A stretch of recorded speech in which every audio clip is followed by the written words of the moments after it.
오늘 말씀은 이제 숨겨진 얼굴 또 숨겨진 노래가 됩니다. 저도 이제 한 주를 살면서 요즘은요, 이렇게 말씀을 읽고 말씀을 묵상하고 또 말씀대로 살아내는 것이 조금은 이렇게 힘들게 느껴질 때가 좀 있습니다. 한 주가 더 그랬던 것 같은데요. 요즘 이제 예루살렘 교회에 오면 요즘 한국에 이렇게 많이 나가 가정들이 있지만 항상 이제 저를 첫 번째로 반겨주는 분들 중에 한 부류가 저희 어린아이들입니다. 근데 어린아이들이 자라다 보면 항상 어떤 과정을 겪냐면, 모든 아이들은 아닌데요, 낯가림이라는 게 있습니다. 그러니까 서로 이렇게 보면 어색해하고 좀 이렇게 얼굴을 이렇게 피하고, 그래서 막 귀여워해 주려고 가는데 아이들은 이제 도망가는 이런 현상을 가리켜서 낯가림이라고 하죠. 근데 이 낯가림이라는 게 사전적인 의미로 보니까 낯선 사람 대하기를 어려워하거나 싫어하는 현상이라고 이야기를 합니다. 그러니까 저를 낯선 사람이라고 생각을 하는 거겠죠. 근데 그것을 이제 극복하는 한 가지 방법은 계속 얼굴을 보고 좀 친숙해지는 거라고 생각합니다. 그게 뭐 정서적 애착 관계가 조금 멀어질 때 생기는 현상이 이제 낯가림이 되는데요. 어디 글을 읽어보니까 그 영화 감독이자 그 배우였던 우디 알렌이 이런 얘기를 했더라고요. 전체 인생에 보면 90%에 해당하는 것이 서로 얼굴 도장을 찍고 사는 것이다, 이렇게 얘기를 합니다. 그러니까 인생의 90%는 서로 얼굴을 맞대고 얼굴 도장을 찍고 사는 것이 인생의 대부분의 우리가 해야 되는 일들이다라고 하는 거죠. 그러니까 얼굴과 얼굴이 좀 맞대어 살아가야 사람도 좀 친숙해지고 낯가림이 좀 덜한다, 이런 얘기를 하는 겁니다. 근데 성경에 보니까, 성경에도 참 하나님과 낯가림을 했던 사람들이 종종 등장합니다. 최초에 하나님과 낯가림을 했던 사람이 누구였을까요? 가인입니다. 우리 이제 하나님께서 받으셨던 그 제사, 또 하나님 받지 않으셨던 제사, 결국은 이 농부였던 가인이 자신의 이 제물을 하나님께 드렸을 때 받지 않으신 것에 대해서 굉장히 화를 내죠. 근데 그때 하나님께서 가인에게 이런 얘기를 하세요. 창세기 4장 6절에서부터 7절까지 말씀해 보면, 여호와께서 가인에게 이르시되 내가 분하여 함은 어찌 됨이냐, 안식이 변함은 어찌 됨이냐, 내가 선을 행하면 어찌 낯을 들지 못하겠느냐, 선을 행하지 아니하면 죄가 문에 엎드려 있느니라, 죄가 너를 원하나 너는 죄를 다스릴지라. 오늘 이렇게 보니까 가인이 하나님의 얼굴을 보지 못했다, 낯을 들지 못했다, 이렇게 얘기를 하는 거죠. 성경적으로 이 최초의 낯가림의 사건이 됩니다.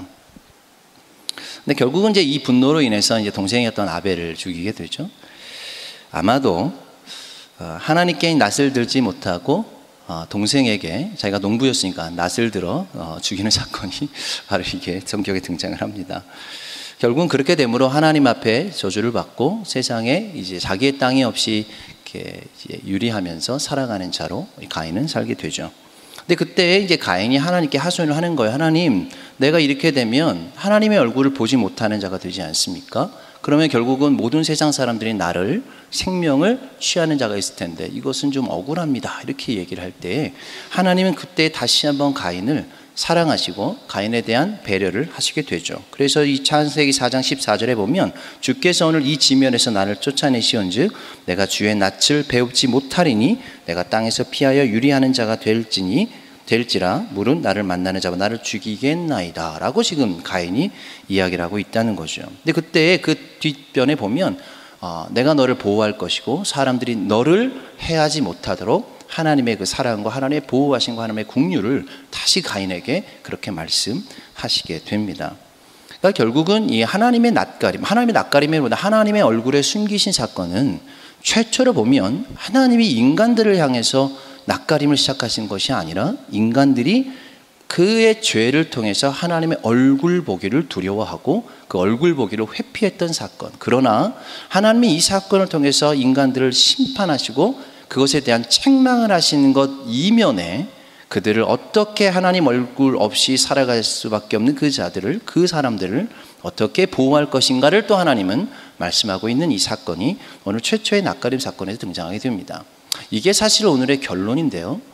오늘 모세를 통해서 또 이 여호수아를 통해서 하나님께서 내가 너희들에게 나의 얼굴을 숨길 것이다, 이렇게 굉장히 단호하게 명령하고 이야기를 하고 있다는 것이죠. 여러분, 오늘 신명기 31장은 우리가 잘 아는 것처럼 31장에서 34장까지의 말씀은 신명기의 이제 결론입니다. 모세가 이제 자신의 이 120년의 삶을 다 마감하면서, 그리고 죽기 이전에 그는 가나안 땅에 들어가지 못하고 새로운 리더십인 여호수아에게 이 이스라엘의 권위, 이스라엘의 리더된 권위를 이제 넘겨주게 되는 장면을 표현하고 있는 것이 바로 이 31장에서 34장까지 나오는 말씀인데요.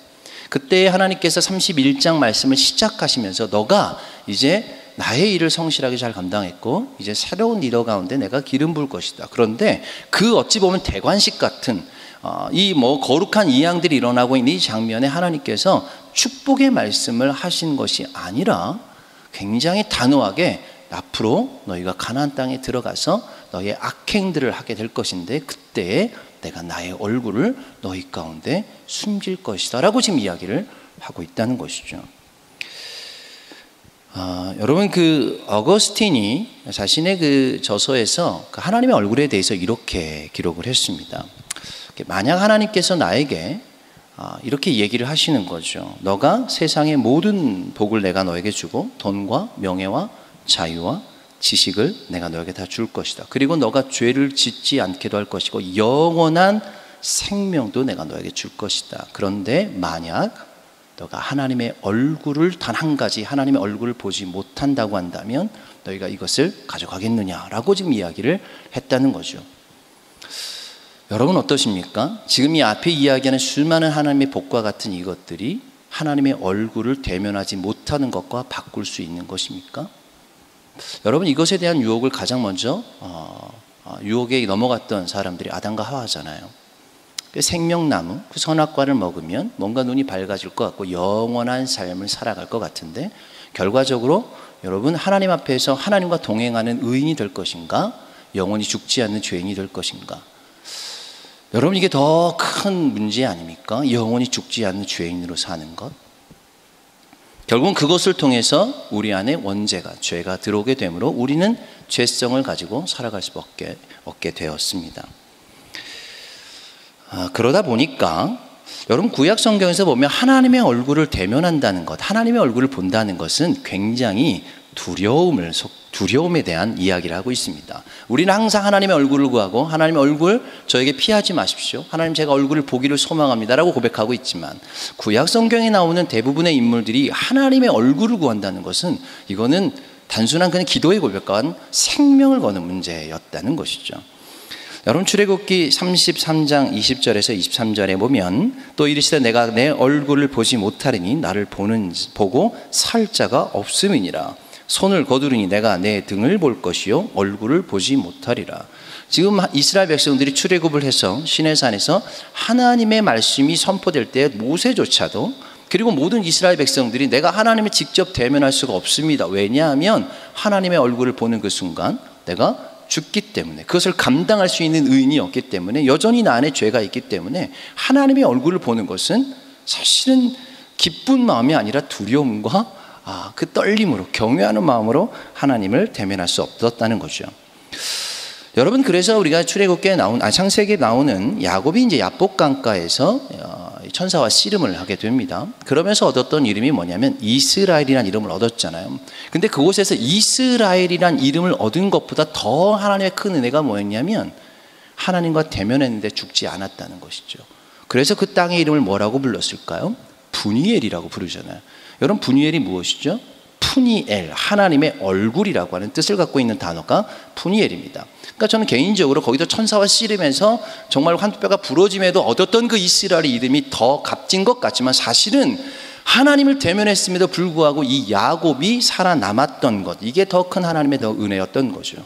그래서 창세기 32장 30절 말씀에 그러므로 야곱이 그곳 이름을 푸니엘이라 하였으니 그가 이르기를 내가 하나님과 대면하여 보았으나 내 생명이 보존되었다 함이더라.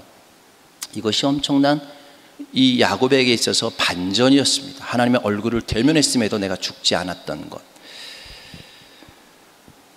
여러분들 왜 인간들이 하나님의 얼굴을 당시에 이스라엘 백성들이 보지 못했을까요? 그것은 지금 표현했던 것처럼 우리의 죄로 인해서 그 거룩하고 그 완전하신 하나님의 빛의 얼굴을 보는 순간 우리의 죄가 그대로 드러나므로 그것을 감당할 수 있는 자가 없었다라고 이야기를 하는 거죠. 그래서 베드로전서 3장 12절 말씀에도 보면 주의 눈은 의인을 향하시고 주의 귀는 의인의 간구에 기울이시되 주의 얼굴은 악행하는 자들을 대하시느니라. 주의 얼굴이 갖고 있는, 그 하나님의 얼굴이 갖고 있는 것은 그 악한 자들을 향해 하나님의 얼굴을 통해 심판을 하신다라고 이야기를 하는 거죠. 그렇기 때문에 이 하나님의 얼굴이라고 하는 표현이 가장 많이 나오는 구약 성경의 본문이 바로 시편 말씀입니다. 그렇기 때문에 다윗과 솔로몬이 하나님의 얼굴을 구한다라고 하는 이것은 그냥 우리한테는 그냥 하나님에 대한 사랑에 대한 표현 같지만 구약적 정서 안에서 이것은 내가 죽으면 죽으리이다, 이런 표현인 거죠. 하나님의 얼굴을 나에게 숨기지 마시고 내가 여전히 죄인이지만 그 두려운 마음으로 내가 하나님의 얼굴을 보겠다라고 하는 그 신앙의 고백을 드려지는 이 다윗의 고백이 이 시편에 보면 80번 이상이나 하나님의 얼굴이 그렇게 드러나고 있다는 것입니다. 그래서 오늘 본문에 보면 하나님의 얼굴을 숨기셨다라고 하는 이 단어가, 이 문장이 2번 나옵니다. 17절과 18절 말씀에 2번 나오는데, 근데 하나님께서 왜 이 인간들을 향해서 이 하나님의 얼굴을 숨기셨는가라고 하는 것에 대한 이유가 16절과 18절 말씀에 그대로 드러나고 있습니다. 여호와께서 모세에게 이르시되 너는 내 조상들과 함께 누리오니와 이 백성은 그 땅으로 들어가 음란히 그 땅의 이방 신들을 따르며 일어날 것이요 나를 버리고 내가 그들과 맺은 언약을 어길 것이라. 또 그들을 돌이켜 다른 신들을 따르는 모든 악행으로 말미암아 내가 그때 반드시 내 얼굴을 숨기리라. 결론적으로 이야기하면 가나안의 이 우상들을 향해서 너희가 그 우상들과 음란한 짓을 하게 되고 나를 버리고 그들과 언약을 맺은 것을 이 책망하면서 내가 너희들에게 내 얼굴을 숨길 것이다 라고 이야기를 하는 것이죠. 여러분, 저 개인적으로 이 우상이라고 하는 개념은요, 저는 이렇게 생각을 합니다. 좋은 것을 궁극적인 것으로 삼는 것. 그러니까 세상에 참 좋은 것이 많이 있습니다. 그거 안에 미디어도 참 좋은 것이고, 스마트폰도 선용을 하면 참 좋은 것이고, 그 안에 돈도 재정도 참 좋은 것이죠. 그런데 이것이 나의 인생의 궁극적인 것, 내 생명을 그 안에 달고 내가 생명을 거기 안에 거는 것, 그 자체가 이제 우상이 되었다라고 이야기를 하는 것이죠. 그래서 이런 얘기를 하더라고요. 내가 만든 신은 반드시 나를 배신한다. 그러니까 세상의 우상들은 결국 인간들이 만들어낸 신인데 결국은 내가 만든 신은 반드시 나를 지배하고 나를 배신한다라고 하는 것입니다. 그래서 하나님께서 가나안 땅에 들어가 만나를 그치게 하시고 그 땅의 소산물들을 취하도록 하셨는데, 그때 그 이스라엘 백성들이 가나안 땅에 들어가면서 너희가 들어가야 될 그 가나안 땅이 어떤 땅이냐. 여러분, 성경에 보면 가나안이라고 하는 이 단어가 갖고 있는 상인, 장사하는 땅, 무역하는 자들이라고 하는 표현들로 크나안, 가나안이라는 단어가 번역이 돼 있어요. 그러니까 가나안에 들어가면 너희가 맞닥뜨려야 되는 수많은 우상들은 재물, 재정, 수많은 만몬이라고 하는 이 수많은 신들 앞에 너희가 그것을 선용할 것이냐 아니면 그것의 지배를 받을 것이냐. 그런데 내가 보기에 지금의 너희들의 영적인 상태를 보니 너희는 들어가서 반드시 그들 앞에 무너질 것이고 그들이 너희를 지배할 것이고 그리고 너희를 그렇게 죽일 것이다 라고 지금 하나님은 모세와 여호수아에게, 이스라엘 백성들에게 지금 철저하게 말씀하고 있는 것이죠. 여러분, 이제 한국에서 우리가 가나안 성도라고 이야기할 때 왜 사람들이 교회를 안 나아가게 되었을까요? 교회가 가나안 땅이 되었기 때문에 그런 것이죠. 교회가 결국 세상과 타협하고 그 재정으로 교회를 일으키려고 하고 결국은 돈을 사랑하고 성직을 매매하는 일들이 지금 한국 땅에 일어나고 있는 이 가나안 땅이 되어버린 그것을 하나님은 신랄하게 책망을 하고 있습니다. 그렇기 때문에 예수님께서 이 성전에 들어가셔서 장사하는 자들을 내어 엎으셨던 이 사건이 바로 오늘 이 지금 이스라엘 백성들을 향해서 하나님이 경고하시는 말씀이 되는 거죠. 여러분, 그런데 하나님께서 또 자신의 얼굴을 숨기시는 또 한 가지의 이유가 있습니다. 여러분, 심판 이면에 숨겨져 있는 사실은 이것은 하나님의 구원이자 하나님의 긍휼, 하나님의 자비, 하나님의 사랑이 그 이면에 담겨 있는 거죠. 왜냐하면 그런 이스라엘 백성들에게 하나님의 얼굴을 드러내면 어떻게 될까요? 이스라엘 백성들을 다 죽어야만 됩니다. 근데 이스라엘 백성들에 대한 그 은혜를 베푸실 수 있는 하나의 방법이 자신의 얼굴을 숨기시는 거라고 이야기를 하고 있습니다. 여러분, 성경에 숨기다라는 단어가요, 그 히브리어 이 단어에 보면 두 단어가 등장을 합니다. 하나는 사타르라고 하는 단어입니다. 성경에 보면 이제 세테르란 단어, 은밀한 곳, 조용한 곳, 그늘, 이런 단어로 조용히 이런 비밀이 이제 이런 어떤 단어들로 해석이 됐어요. 그러니까 여러분, 기본적인 단어는 원래 숨기다라는 의미를 갖고 있지만 이 단어가 성경에 전체적으로 쓰여진 표현되어 있는 이 단어들의 이 표현들을 보면 지금 은밀한 곳, 주의 그늘, 은신처, 비밀이, 은밀이 이런 단어들로 번역이 됐다는 거죠. 그러니까 여러분, 지금 이 하나님의 얼굴을 숨긴다라고 하는 그 내면에 갖고 있는 의미는 어떤 것일까요? 하나님께서 일을 하지 않는다, 너희를 외면했다, 낯가림한다라는 의미가 아니라 하나님 보이지 않는 가운데 너희를 어떻게 살릴 것이냐라고 하는 고민에 나눈 거죠. 어떻게 이 이스라엘 백성들을 내가 나의 은밀한 처소에서 그리고 그의 은신처로 이들을 보호할 것인가라고 하는 하나님의 깊으신 사랑의 단어들이 바로 하나님의 얼굴을 숨기다라고 하는 단어에 들어가 있는 것입니다. 여러분, 지난주에 참 안타까운 소식을 들었는데요. 그 요르단에 저희가 이제 이사야 19으로 들어가서 이제 시리아 난민 사역을 하면서 알게 된 귀한 선교사님 가정이 있습니다. 송 목사님과 이 목사님이신데, 근데 저희가 이제 그 센터에 가서 항상 이렇게 사역을 돕고 또 여러 일들을 이제 했었습니다. 근데 지난주에 갑자기 이 목사님에게 연락이 온 거예요. 기도 제목을. 그런데 송 목사님이 한국에 들어가셨다가 공항에 들어오는 가운데 비밀 경찰에게 잡히셨대요. 그래서 이제 끌려가셔서 지금 이제 나름 조사를 받고 아마 이제 한국으로 추방을 당하게 된 상황이 되어졌습니다. 그러면서 이제 이 상황에 대해서 이제 기도 제목을 이렇게 보내오신 거죠. 받자마자 참 마음이 너무 안타까웠습니다. 아마 이 자리에 계신 분도 우리 송 목사님과 이 목사님을 아시는 분들이 대부분이실 텐데요.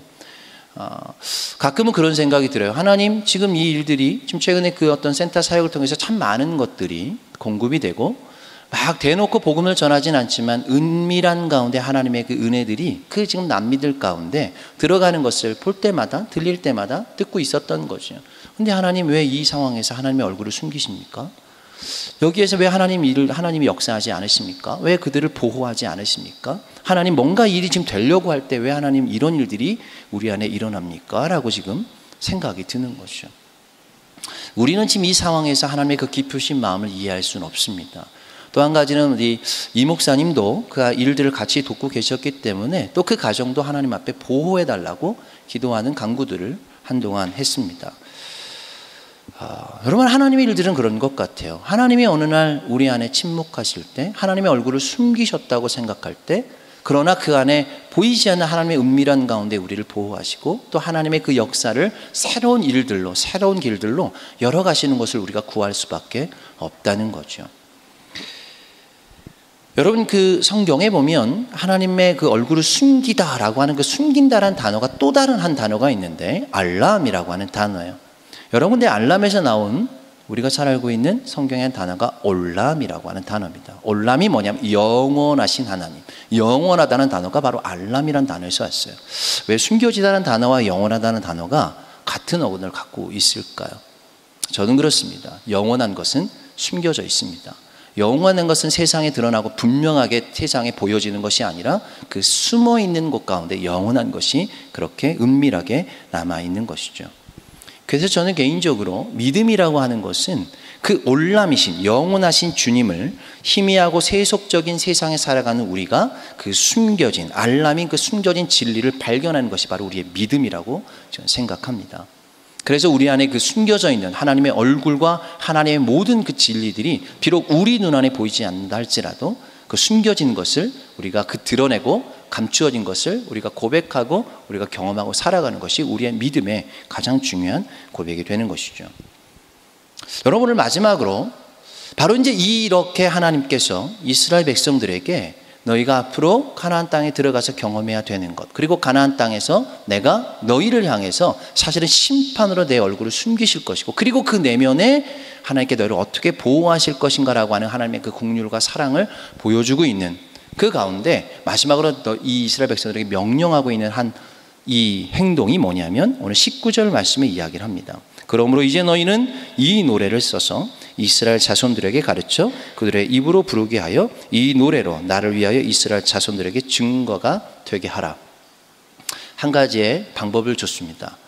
방법은 굉장히 심플한데 지금 내가 말한 이 말씀을 노래로 만들어 너희가 노래해라 라고 하는 거죠. 여러분, 이 노래는 어떤 노래일까요? 여러분 혹시 이 노래를 들어보신 적 있으세요? 우리가 찬양하는 가운데 혹시 이 본문을 가지고 찬양하는 곡을 들어보신 적 있나요? 왜 이 노래가 없는 거죠? 분명히 하나님께서 가장 분명하게 이 노래를 곡을 써서 노래하라고 했는데 우리는 그 노래를 부르지 않고 있어요. 여러분, 오늘 제가 읽지는 않았지만 우리가 신명기 32장에 보면 이 노래 가사가 굉장히 자세하게 기록이 되어 있습니다. 근데 그 32장이 굉장히 긴 구절이긴 한데 그 어떤 이 본문의 중요한 핵심들을 읽어보면 이런 내용이에요. 이런 내용들로 지금 하나님께서 노래하라고 이야기를 하고 있어요. 그들이 여호와를 향하여 악을 행하니 하나님의 자녀가 아니요 흠이 없고 삐뚤어진 세대로다. 어리석고 지혜 없는 백성들아 여호와께 이같이 보답하느냐? 그는 내 아버지시요 나를 지으신 이가 아니시냐? 내가 너를 반드시 만드시고 너를 세우셨도다. 그런데 여수론의 기름짐에 발로 찼도다. 내가 살찌고 비대하고 윤택함에 자기를 지으신 하나님을 버리고 자기를 구원하신 반석을 없인 여겼도다. 그들이 다른 신으로 그의 질투를 일으키며 가증하는 것으로 그의 진노를 결박하도다. 그들은 하나님께 제사하지 아니하고 귀신들에게 하였으며 곧 그들이 알지 못하던 신들 근래에 들어온 새로운 신들 너희의 조상들이 두려워하지 아니하던 것들이로다. 너를 낳은 반석을 내가 상관하지 아니하고 너를 내신 하나님을 내가 잊었도다. 그러므로 여호와께서 보시고 미워하셨으니 그 자녀가 그를 경노하게 하신 까닭이로다. 그가 말씀하시기를 내가 내 얼굴을 그들에게 숨겨 그들의 종말이 어떠함을 보리니 그들은 심히 패역한 세대여 진실이 없는 자녀임이로다. 여러분, 지금 이 신명기 32장 말씀의 중요한 핵심들을 제가 잠깐 읽었는데요. 여러분, 지금 이 가사로 노래를 만들으래요. 쉽지 않습니다. 여러분, 보통 우리 노래는 찬양은 어떤 것이죠? 좀 마음에 감동이 좀 되고 들으면 회복이 좀 되고 좀 힐링이 돼야 되는데 이 얘기를 들으면 불편해져요. 이 노래를 들으면 이 노래를 어떻게 해야 되나? 근데 이거를 그냥 권면하고 있는 게 아니라 하나님은 분명히 이 노래를 꼭 만들어서 너희 가운데 부르라고 명령하셨어요.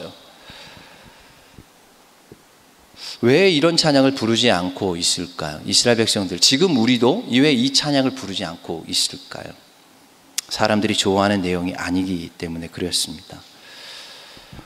여러분, 신명기 31장과 32장 또 34장까지는 그렇게 본다면 모세의 마지막 노래예요. 죽기 전에 임종을 앞둔 이 상황에서 하나님이 내가 너를 위해서 노래 하나를 줄 건데 이 노래가 바로 이 곡이다.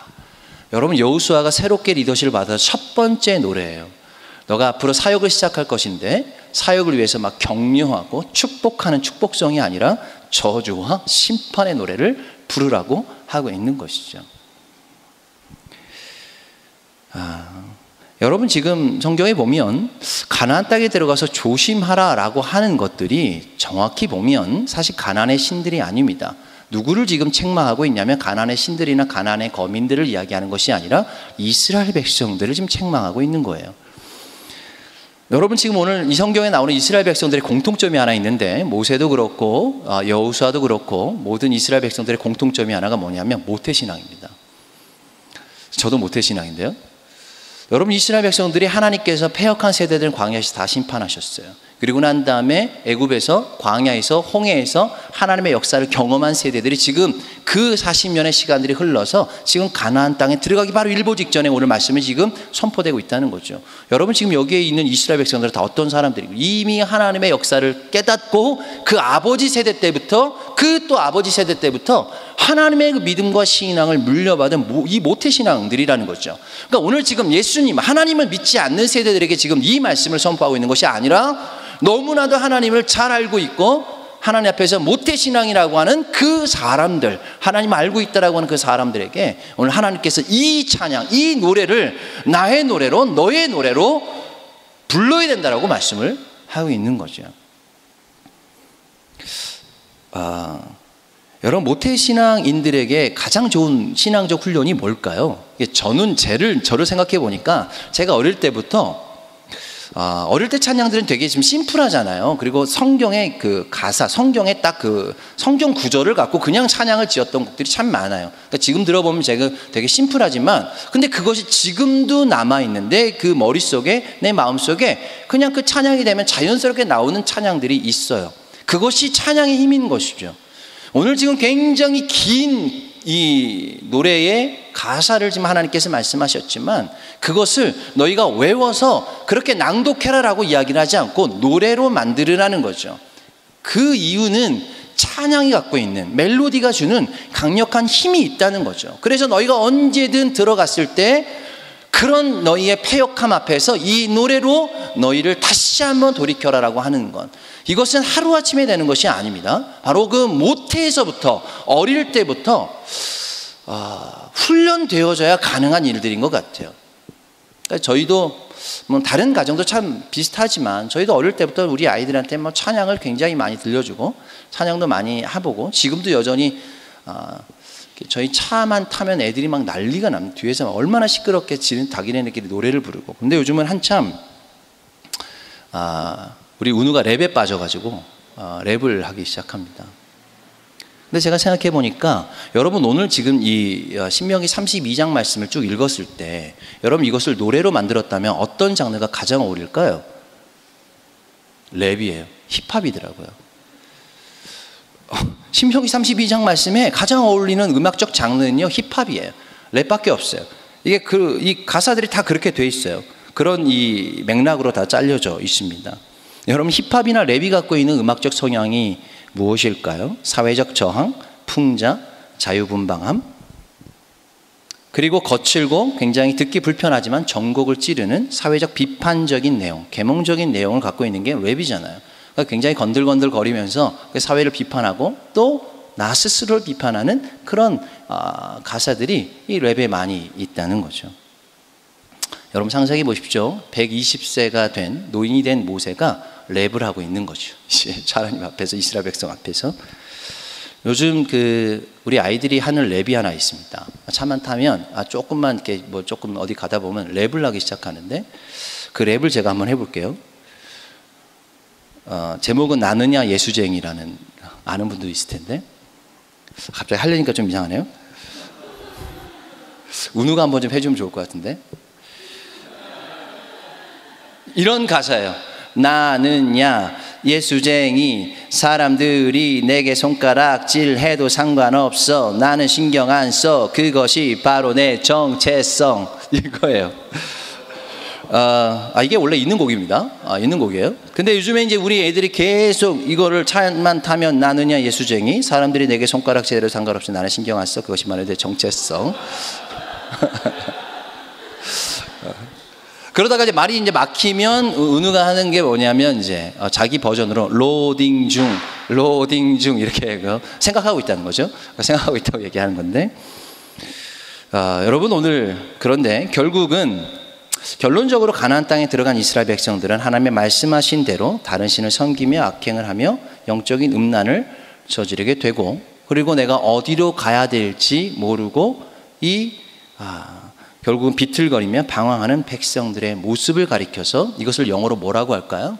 스웨그라고 하죠. 스웨그라는 단어는 아시죠? 이 힙합의 이 전형적인 이 한 단어잖아요. 비틀거리다, 이런 단어에서 왔는데, 근데 제가 스웨그라는 단어를 찾아보니까 원래 스웨그는요, 힙합에서 시작된 단어가 아니더라고요. 그 섹스피어의 문학 작품에서 원래 이 스웨그라는 단어가 처음 되었는데, 어쨌든 세상 사람들이 결국은 이곳저곳을 방황하며 비틀거리고 혼란스럽게 살아가는 그 모습을 스웨그라고 하는 거죠. 그러니까 세상 지금 이스라엘 백성들의 형제 영적인 상태는 결국은 가나안 땅에 들어갈 준비가 되지 않았다는 거죠. 근데 그 가운데 여전히 그럼에도 불구하고 너가 이 찬양, 나의 노래를 너희가 불러야 된다라고 하나님은 강력하게 이야기를 하고 있습니다.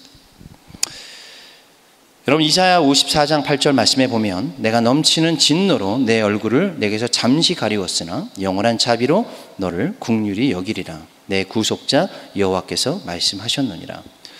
오늘 하나님께서 다시 한번 이스라엘 백성들을 향해 내 얼굴을 숨기시는 이유는 너희가 다시 한번 너희의 삶을 돌아보고 너희가 이미 만연되어 있는 너희가 다 하나님을 안다라고 하는 너희들이 다시 한번 영적인 음란함에 빠지지 않도록 내 얼굴을 숨기시는 것을 통해 깨닫기를 소망하고, 또 한 가지, 너희가 그런 상황에서 내 얼굴을 보는 자는 다 죽을 수밖에 없는 죄인들인데 내 얼굴을 잠시 숨김을 통하여 영원한 자비로 내가 너희를 긍휼히 여겨서 다시금 나의 백성으로 돌아오기를 기다리는 하나님의 마음을 그렇게 이야기를 합니다.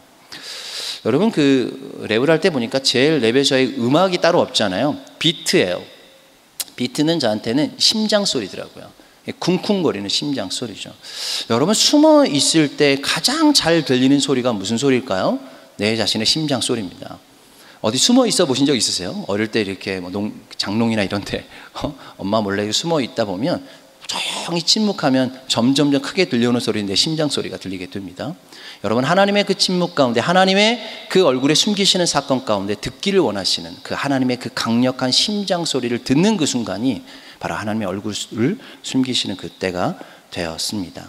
그래서 결국 우리가 심장 소리에 맞추어 우리의 히든성, 하나님께서 그 숨겨진 노래, 여전히 이 땅 가운데 불려지지 않고 있는 그 노래를 오늘 하나님은 우리를 통해서 듣기를 원하시는 거죠. 어떤 멜로디, 어떤 음악적 장르가 중요한 것이 아니라 우리의 자녀들에게, 살아가는 자녀들에게 그것이 계속적으로 입과 입으로 전달되어져서 바로 이 말하기는 어려울지 몰라도 우리 자신을 비판하고 우리 자신을 돌아보는 그 하나님의 그 숨겨진 노래가 영원히 불려지기를 다시 한번 주님의 이름으로 축복합니다.